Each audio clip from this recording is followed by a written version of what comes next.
Okay, squad, it's time for an update. Oh, by the way, look, it's the Post Malone Canes. It's pink. I love pink. Oh, and I wanted to show you, look at the mountain right now. Isn't it beautiful? Oh my god. Well, so what I wanted to talk to you guys about today is kind of just like an update on life and things that I feel like the collective is going through this week. So specifically, most of the people that I've been talking to right now have been dealing with like this I don't know how to, this filtering out of negative energies.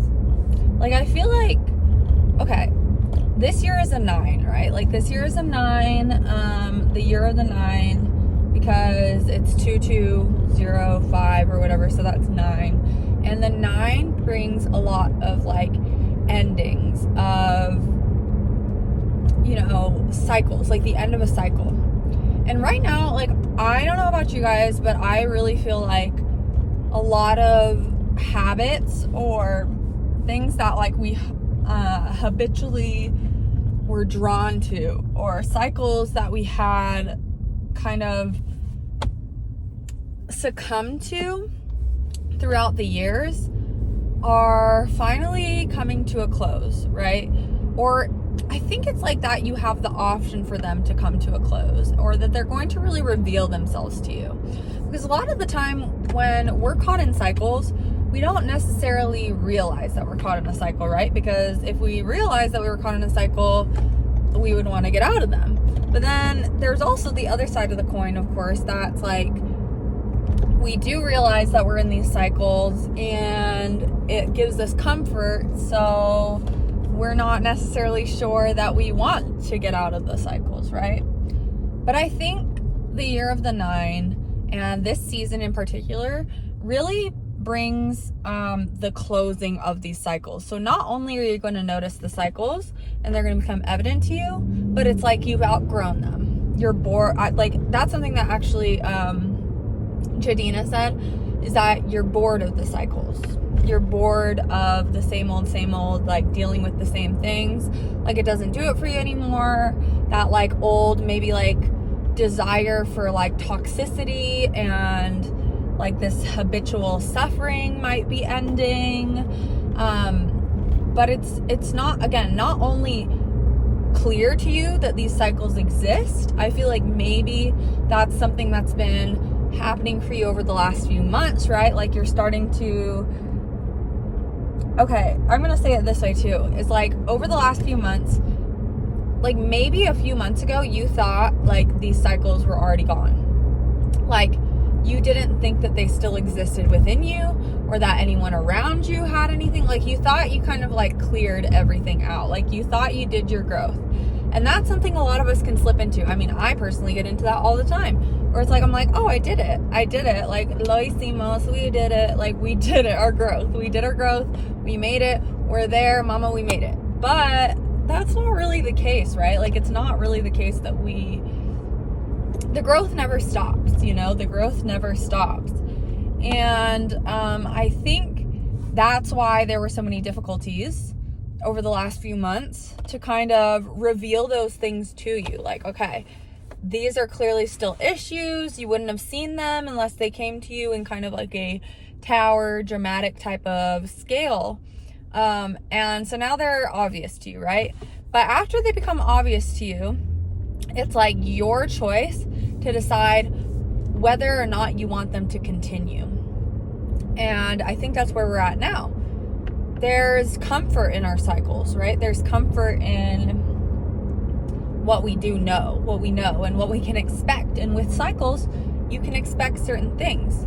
Even if they're not good, you can expect certain things. And this is something that Jadina also said that was like, it's like a little controversial to talk about, but I also fully agree with it, is that there's like this comfort that comes from even like I've been through depressive episodes. I haven't that I know of been through full on depression. So I can't like fully talk on depression itself. But for depressive episodes, my depressive episodes that like basically feel like me coming into my shell, like a turtle. Like me coming into my shell and not letting anything in or out. Like just ignoring the rest of the world and just being in my shell. That's what my depressive episodes feel like. And there's something comforting in that, right? Like there's something comforting in just sitting in this, like, what you know, regardless of, sorry guys, my phone overheated. But yeah, because I had like my hot air on. I don't know what I was like doing. And it's like, when I have it on this thing, it's like on my vent, so it like fully overheats it so easily. Like, I don't know what I was thinking. The sunset is so beautiful right now, and the way that it's hitting these mountains, you guys. Let me show you one more time. You can kind of see it like over the fence or whatever, but then like the beautiful mountains. 10. Anyway, let me put you back.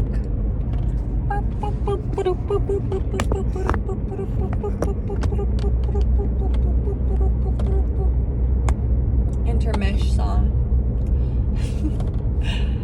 But what I was saying is that like certainty and stagnancy and just kind of sitting, it's like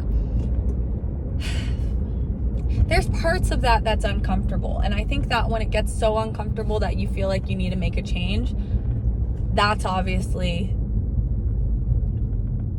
not like, I mean, that's necessary, like, right? But and that eventually comes, and that's what creates the change. But for a lot of people, like, oh gosh, my ADHD is kicking in. Okay, I was basically saying comfort, yeah. So what we know is comfortable. Sometimes stagnancy can be comfortable. Actually, frequently stagnancy is comfort, like, in that they like parallel one another. And so I think that this is a moment to realize that like you are a butterfly that has outgrown its cocoon right now, right? And you're starting to feel it. There's really like, it's really getting to the point where stagnancy is like not even something that is possible for you anymore. Like you are too big for where you are right now. Like your energy is too big. You have literally outgrown the situations, the life, the relationships, everything, you know, that, and you know what it is. You know, you can find within yourself like what those things are, and they've kind of revealed themselves to you, right? The cycles, the habits, the patterns, you've outgrown them. And that's why this no longer feels like necessarily comfortable to you. Maybe in the past it felt comfortable. Maybe in the past it felt like this easy place to go. But because you've outgrown this, it's like now not only are you aware of it, but it's like you are done with it. There's like, what needs to change, bro? Like, what needs to change? What needs to happen to help you get out of this cocoon and turn into the butterfly that you're made to be, you know? And so that brings me back to kind of like where I'm at in life. And right now, I'm operating off faith, baby girl, faith alone. I have had some really good things happening. I have a proposal that I'm going to be giving to someone to see if I can sell my branding kits to see if I can sell my branding kits at their like branding seminar that they're doing. I created the like flyers for their seminar, and I've done branding for another one of their events, and I'm actually like getting closer and closer to this person. They love my style, and so I'm gonna try and see if maybe they'd be interested in me doing their like presenting at one of their branding boot camps. Because like they're doing branding from like a PR perspective, whereas like I want to kind of add value to that by like explaining my you know, the value in having like a visual, like a cohesive visual identity. Because everybody can do Fiverr or whatever for their logo and their website and all those things. But oh, by the way, if I ever take my hands off the wheel, just know I have like this steer assist thing. It's basically like an auto. It helps me like auto drive. Like, I just want you to know, like, I'm not just like willy-nilly. And also it's only if there's not a car coming and I'm on like a really little like straight, okay? Like, please no, I'm not like crazy. But yeah, anyway, so I'm like trying to figure out like that situation. Like, I'm trying to just take opportunities as they come. I just did like a little UGC for a for a brand, and I signed an NDA, so I can't tell you much about it, but I will show you guys soon the UGC content that I created. And it was actually because my friend works at the place that I did my UGC with, and so she kind of like let me know about the opportunity, which was really awesome because it was like a good amount of money that I got for it, and it's just adding to the pot, the list of things that I have. For those flyers that I told you I just made for that branding clinic, I did like 300. So that I also did like 650 for the UGC, which puts me at 950. Then I have like 500, and I had like $550, but I had to use like 300 for various things. So that's another 200. I have like 200 of that left. So 200 plus the 650 is 850, plus the 300 would be 1,150. And then I'm rescheduling my onboarding for I like wrote out my whole product like proposal, basically like my outline for my package, which is going to have like logo design, informational website design, business card design, like just this beautiful cohesive package. I'm going to like finish all that up and do my onboarding this week for my salespeople. And yeah, so those are selling at 3,500. Since that's selling at 3,500, it's like if I sell like one or two of those, I'm like so set. But I literally only have a week until I have to pay off my cars. And so I'm trying to figure that out. Rent was taken care of for the month, which is good. I still need to figure out how I'm going to pay next month's rent, but I do think like if I can get this flowing and I can use different opportunities to get my like branding package out, then I can get that going. And then what's the other thing? I think that there was like one more thing. Oh, I have my contract that gives me $1,000 a month. So add whatever number I said before, I already forgot, to 1,000 or whatever. And I have 1,000 more that I'm waiting on that's locked up in Wix. So it's like things are looking like they're going to work out.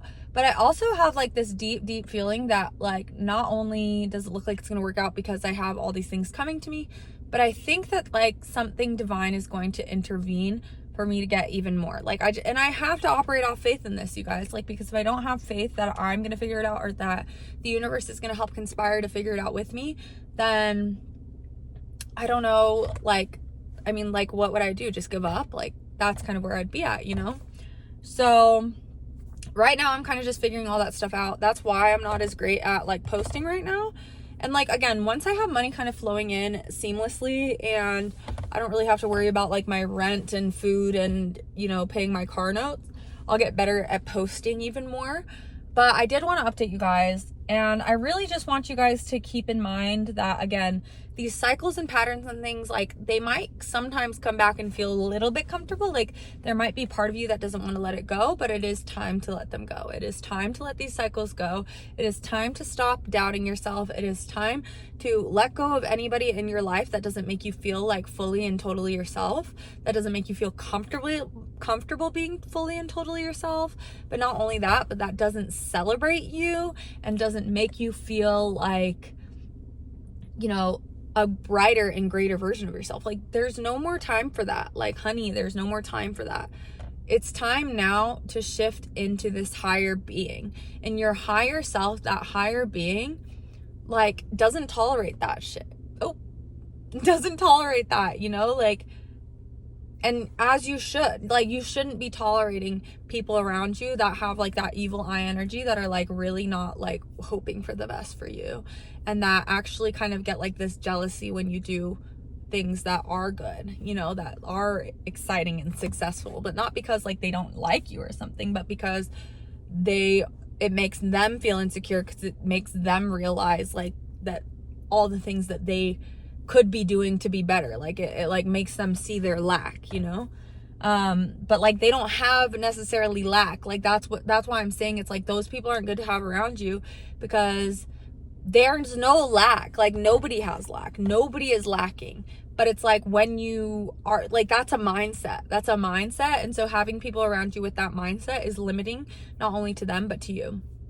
So it's time that any relationships that are like no longer serving you are done. Like, you need to get them out of here. They are hurting you. They're not helping you. They're not only not helping you, but they are hurting you.